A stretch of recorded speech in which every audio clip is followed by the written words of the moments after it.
Hello ভাই, আসসালামু আলাইকুম রহমতুল্লাহি ওয়া বারাকাতুহু। কেমন আছেন আপনারা? আশা করি সবাই ভালো আছেন। আপনাদেরকে দেখাচ্ছে একটা দেশাল গরু। দেখেন ভাই, ভাই এটা কোন হাটে উঠাইবেন? ভাই কোন হাটে উঠাইবেন?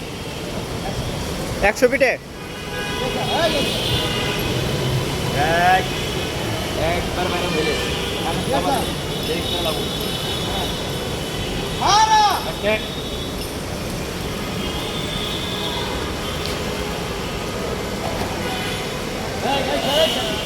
দেশাল গরু তো দেখেন, যাদের শক্তি অন্যরকম।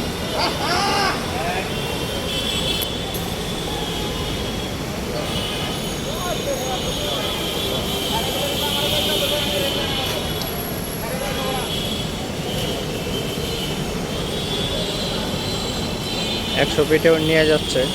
গরুটা অনেক পছন্দ হয়েছিল আমার। এই যে দেখেন, একটা দৌড় দিবে, দেখেন দুইজনও দৌড়ে পারতেছে না। প্রচুর প্রচুর শক্তিশালী গরু।